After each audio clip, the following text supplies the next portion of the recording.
فبأي آلاء ربكما تكذبان تو تم اپنے پروردگار کی کون کون سی نعمت کو جھٹلاؤ گے؟ رب المشرقین ورب المغربین، وہی دونوں مشرقوں اور دونوں مغربوں کا مالک ہے۔ فبأي آلاء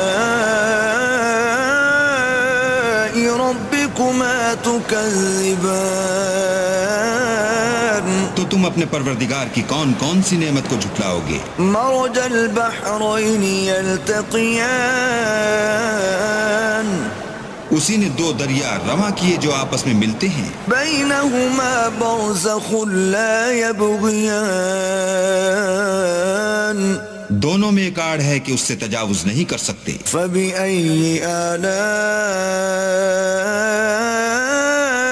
ربكما تكذبان تو تم اپنے پروردگار کی کون کون سی نعمت کو جھٹلاؤ گے؟